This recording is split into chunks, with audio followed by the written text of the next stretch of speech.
ശബരിമല സ്വർണ്ണപ്പാളി വിവാദങ്ങളിൽ പ്രതിഷേധ പരിപാടികൾ സംഘടിപ്പിക്കാൻ കോൺഗ്രസ് നേതൃത്വത്തിന്റെ തീരുമാനം. ആദ്യ പ്രതിഷേധ പരിപാടി പത്തനംതിട്ടയിൽ സംഘടിപ്പിക്കാനാണ് തീരുമാനം. പ്രതിഷേധം എങ്ങനെയൊക്കെ നടത്തണമെന്ന് തീരുമാനിക്കാൻ കോൺഗ്രസ് രാഷ്ട്രീയകാര്യ സമിതി യോഗം ചേരും.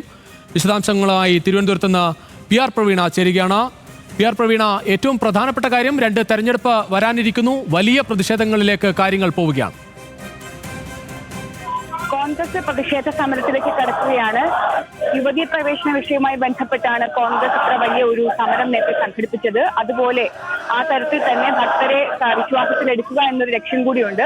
അതിനുവേണ്ടി കൂടിയാണ് ഇപ്പോൾ ഇത്രയും വലിയൊരു പ്രതിഷേധത്തിലേക്ക് കടക്കുന്നത്. 9-ാം തീയതിയാണ് ആദ്യ പ്രതിഷേധം. അത് പത്തനംതിട്ടയിൽ തന്നെയാണ് സംഘടിപ്പിക്കുന്നത്. ശബരിമല സ്ഥിതി ചെയ്യുന്ന പത്തനംതിട്ട ജില്ലയിൽ തന്നെയാണ് സമരങ്ങൾക്ക് തുടക്കമിടുന്നത്. 9-ാം തീയതി AICCയുടെ സംഘടനാ ചുമതലയുള്ള ജനറൽ സെക്രട്ടറി KC വേണുഗോപാലാണ് ആ പ്രതിഷേധം ഉദ്ഘാടനം ചെയ്യുന്നത്. തുടർന്ന് മറ്റ് ജില്ലകളിലേക്കും സമരം വ്യാപിപ്പിക്കാനാണ് തീരുമാനം. അത് സംസ്ഥാനതല ഉദ്ഘാടനം എന്ന തരത്തിലാണ് പത്തനംതിട്ടയിൽ തന്നെ സമരം സംഘടിപ്പിച്ചിരിക്കുന്നത്. സമരത്തിന്റെ രീതി എങ്ങനെയാകണം, ഈ വിഷയത്തിലുള്ള പൊതു നിലപാട് എങ്ങനെയാകണം, ഏതൊക്കെ തരത്തിലുള്ള അന്വേഷണം ആവശ്യപ്പെടണം തുടങ്ങിയ കാര്യങ്ങളിൽ തീരുമാനമെടുക്കാനാണ് ഈ വരുന്ന തിങ്കളാഴ്ച 3 മണിക്ക് രാഷ്ട്രീയകാര്യ സമിതി യോഗം ചേരുന്നത്.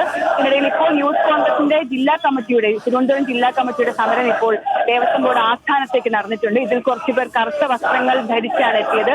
തേങ്ങയും കയ്യിലുണ്ട്. ഒരുപക്ഷെ തേങ്ങ ഉടച്ചുള്ള പ്രതിഷേധമാണ് ഉദ്ദേശിക്കുന്നതെന്നാണ് മനസ്സിലാവുന്നത്. PR പ്രവീണ, ഏകോപിച്ചുകൊണ്ടുള്ള ഒരു പ്രതിഷേധത്തിലേക്ക് കോൺഗ്രസ് നടത്തുന്നതിന് മുൻപ് തന്നെ യൂത്ത് കോൺഗ്രസ് പ്രതിഷേധത്തിലേക്ക് ഇറങ്ങിക്കഴിഞ്ഞു.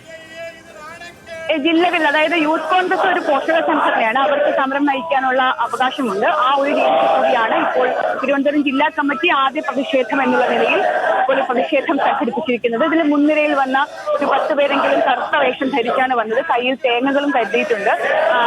ഏറ്റവും കൂടുതൽ മുദ്രാവാക്യം വിളിക്കുന്നത് ദേവസ്വം ബോർഡിനെതിരെയും അതുപോലെ തന്നെ പിണറായി വിജയനെതിരെയുമാണ് എന്നുള്ളതാണ്. ദേവസ്വം ബോർഡ് പ്രസിഡന്റിനെതിരെയും പിണറായി വിജയനെതിരെയും എന്നുള്ളതാണ് ഏറ്റവും രസകരമായ കാര്യം. കാരണം അതിന് കാരണവുമുണ്ട്. കോൺഗ്രസിൽ നിന്നും രാജിവെച്ച് ഇറങ്ങിപ്പോയ ആളാണ് ഇപ്പോഴത്തെ ദേവസ്വം പ്രസിഡന്റ് PS പ്രശാന്ത്. സ്വാഭാവികമായിട്ടുള്ള രാഷ്ട്രീയ ലക്ഷ്യം കൂടി സമരത്തിന് പിന്നിലുണ്ട് എന്ന് ഉറപ്പിച്ചു പറയാം.